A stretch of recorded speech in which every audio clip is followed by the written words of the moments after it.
بسم اللہ الرحمن الرحیم۔ السلام علیکم۔ صحیح بخاری حدیث نمبر 371۔ نبی کریم صلی اللہ علیہ وسلم غزوہ خیبر میں تشریف لے گئے۔ ہم نے وہاں فجر کی نماز اندھیرے میں ہی میں پڑھی۔ پھر نبی صلی اللہ علیہ وسلم سوار ہوئے اور ابو طلحہ بھی سوار ہوئے۔ میں ابو طلحہ کے پیچھے بیٹھا ہوا تھا۔ نبی صلی اللہ علیہ وسلم نے اپنی سواری کا رخ خیبر کی گلیوں کی طرف کر دیا۔ میرا گھٹنا نبی کریم صلی اللہ علیہ وسلم کی ران سے چھو جاتا تھا۔ پھر نبی کریم صلی اللہ علیہ وسلم نے اپنی ران سے تہبند کو ہٹایا، یہاں تک کہ میں نبی کریم صلی اللہ علیہ وسلم کی شفاعت اور سفید رانوں کی سفیدی اور چمک دیکھنے لگا۔ جب آپ خیبر کی بستی میں داخل ہوئے تو آپ صلی اللہ علیہ وسلم نے فرمایا کہ اللہ اکبر، خدا سب سے بڑا ہے، خیبر برباد ہو گیا۔ جب ہم کسی قوم کے آنگن میں اتر جائیں تو ڈرائے ہوئے لوگوں کی صبح منحوس ہو جاتی ہے۔ آپ نے یہ 3 مرتبہ فرمایا۔ اس نے کہا کہ خیبر کے یہودی لوگ اپنے کاموں کے لیے باہر نکلے ہی تھے کہ وہ چلا اٹھے، محمد صلی اللہ علیہ وسلم آ پہنچے۔ اور عبدالعزیز راوی نے کہا کہ بعض حضرت انس رضی اللہ عنہ سے روایت کرنے والے ہمارے ساتھیوں نے والخمیس کا لفظ بھی نقل کیا، یعنی وہ چلا اٹھے کہ محمد صلی اللہ علیہ وسلم لشکر لے کر پہنچ گئے۔ بس ہم نے خیبر لڑ کر فتح کر لیا اور قیدی جمع کیے گئے۔ پھر دہیہ رضی اللہ عنہ آئے اور عرض کی کہ یا رسول اللہ، قیدیوں میں سے کوئی باندی مجھے عنایت کیجیے۔ آپ صلی اللہ علیہ وسلم نے فرمایا کہ جاؤ کوئی باندی لے لو۔ انہوں نے صفیہ بنت حیہ کو لے لیا۔ پھر ایک شخص نبی کریم صلی اللہ علیہ وسلم کی خدمت میں حاضر ہوا اور عرض کی کہ یا رسول اللہ، صفیہ جو قریظہ اور نذیر کے سردار کی بیٹی ہیں، انہیں آپ نے دہیہ کو دے دیا، وہ تو صرف آپ ہی کے لیے مناسب تھیں۔ اس پر آپ نے فرمایا کہ دہیہ کو صفیہ کے ساتھ بلاؤ۔ وہ لائے گئے۔ جب نبی کریم صلی اللہ علیہ وسلم نے انہیں دیکھا تو فرمایا کہ قیدیوں میں سے کوئی اور باندی لے لو۔ راوی نے کہا کہ پھر نبی کریم صلی اللہ علیہ وسلم نے صفیہ کو آزاد کر دیا اور انہیں اپنے نکاح میں لے لیا۔ ثابت بنانی نے حضرت انس رضی اللہ عنہ سے پوچھا کہ ابو حمزہ، ان کا مہر حضور صلی اللہ علیہ وسلم نے کیا رکھا تھا؟ حضرت انس رضی اللہ عنہ نے فرمایا کہ خود انہی کی آزادی ان کا مہر تھا اور اس پر آپ نے نکاح کیا۔ پھر راستے ہی میں سلیم رضی اللہ عنہ، حضرت انس رضی اللہ عنہ کی والدہ نے انہیں دلہن بنایا اور نبی کریم صلی اللہ علیہ وسلم کے پاس رات کے وقت بھیجا۔ اب نبی کریم صلی اللہ علیہ وسلم دولہا تھے، اس لیے آپ نے فرمایا کہ جس کے پاس بھی کچھ کھانے کی چیز ہو تو یہاں لائے۔ آپ نے ایک چمڑے کا دسترخوان بچھایا، بعض صحابہ کھجور لائے، بعض گھی۔ عبدالعزیز نے کہا کہ میرا خیال ہے حضرت انس رضی اللہ عنہ نے ستو کا بھی ذکر کیا۔ پھر لوگوں نے ان کا حلوہ بنا لیا۔ یہ رسول اللہ صلی اللہ علیہ وسلم کا ولیمہ تھا۔ صحیح بخاری حدیث نمبر 372۔ نبی صلی اللہ علیہ وسلم فجر کی نماز پڑھتے اور آپ صلی اللہ علیہ وسلم کے ساتھ نماز میں کئی مسلمان عورتیں اپنی چادریں اوڑھے ہوئے شریک نماز ہوتیں، پھر اپنے گھروں کو واپسی چلی جاتی تھیں۔ اس وقت انہیں کوئی پہچان نہیں سکتا تھا۔ صحیح بخاری حدیث نمبر 373۔ نبی صلی اللہ علیہ وسلم نے ایک چادر میں نماز پڑھی جس میں نقش و نگار تھے۔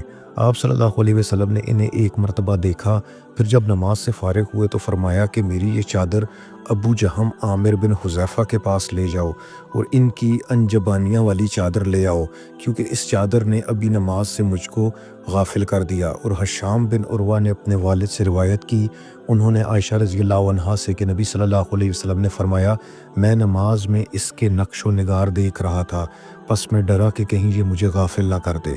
صحیح بخاری حدیث نمبر 374۔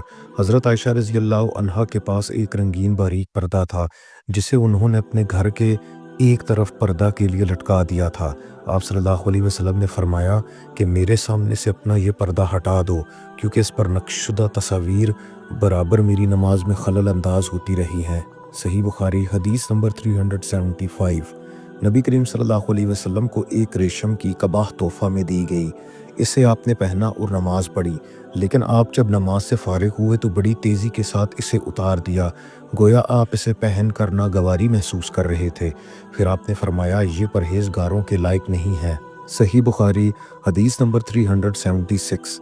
میں نے رسول اللہ صلی اللہ علیہ وسلم کو ایک سرخ چمڑے کے خیمہ میں دیکھا اور میں نے یہ بھی دیکھا کہ بلال حضور صلی اللہ علیہ وسلم کو وضو کرا رہے ہیں اور ہر شخص آپ کے وضو کا پانی حاصل کرنے کے لیے ایک دوسرے سے آگے بڑھنے کی کوشش کر رہا ہے۔ اگر کسی کو تھوڑا سا بھی پانی مل جاتا تو وہ اسے اپنے اوپر مل لیتا، اگر کوئی پانی نہ پا سکتا تو اپنے ساتھی کے ہاتھ کی تری ہی حاصل کرنے کی کوشش کرتا۔ پھر میں نے بلال رضی اللہ عنہ کو دیکھا، انہوں نے اپنی ایک برچھی اٹھائی جس کے نیچے لوہے کا پھل لگا ہوا تھا اور اسے انہوں نے گاڑ دیا۔ نبی کریم صلی اللہ علیہ وسلم ڈیرے میں سے ایک سرخ پوشاک پہنے ہوئے تہبند اٹھائے ہوئے باہر تشریف لائے اور برچھی کی طرف منہ کر کے لوگوں کو 2 رکعت نماز پڑھائی۔ میں نے دیکھا کہ آدمی اور جانور برچھی کے پرے سے گزر رہے تھے۔ صحیح بخاری حدیث نمبر 377۔ منبر نبی کس چیز کا تھا؟ آپ نے فرمایا کہ اب دنیائے اسلام میں اس کے متعلق مجھ سے زیادہ جاننے والا کوئی باقی نہیں رہا۔ منبر غابہ کے جھاؤ سے بنا تھا، فلاں عورت کے غلام فلاں نے اسے رسول اللہ صلی اللہ علیہ وسلم کے لیے بنایا تھا۔ جب وہ تیار کر کے مسجد میں رکھا گیا تو رسول اللہ صلی اللہ علیہ وسلم اس پر کھڑے ہوئے اور آپ نے قبلہ کی طرف اپنا منہ کیا اور تکبیر کہی اور لوگ آپ کے پیچھے کھڑے ہو گئے۔ پھر آپ نے قرآن مجید کی آیتیں پڑھیں اور رکوع کیا۔ آپ کے پیچھے تمام لوگ بھی رکوع میں چلے گئے۔ پھر آپ نے اپنا سر اٹھایا، پھر اسی حالت میں آپ الٹے پاؤں پیچھے ہٹے، پھر زمین پر سجدہ کیا، پھر منبر پر دوبارہ تشریف لائے اور قرات رکوع کی، پھر رکوع سے سر اٹھایا اور قبلہ ہی کی طرف رخ کیے ہوئے پیچھے لوٹے اور زمین پر سجدہ کیا۔ یہ ہے منبر کا قصہ۔ امام ابو عبداللہ بخاری نے کہا کہ علی بن عبداللہ مدینی نے کہا کہ مجھ سے امام احمد بن حنبل نے اس حدیث کو پوچھا۔ علی نے کہا کہ میرا مقصد یہ ہے کہ نبی کریم صلی اللہ علیہ وسلم نماز میں لوگوں سے اونچے مقام پر کھڑے ہوئے تھے، اس لیے اس میں کوئی حرج نہ ہونا چاہیے کہ امام مقتدیوں سے اونچی جگہ پر کھڑا ہو۔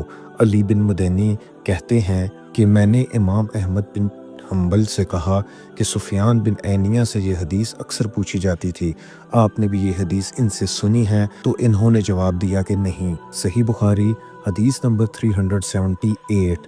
نبی کریم صلی اللہ علیہ وسلم 5 میں اپنے گھوڑے سے گر گئے تھے جس سے آپ کی پڈلی یا کندھا زخمی ہو گئے اور آپ نے 1 مہینے تک اپنی بیویوں کے پاس نہ جانے کی قسم کھائی۔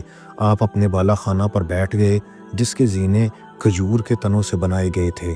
صحابہ رضی اللہ عنہم مزاج پرسی کو آئے، آپ نے انہیں بیٹھ کر نماز پڑھائی اور وہ کھڑے تھے۔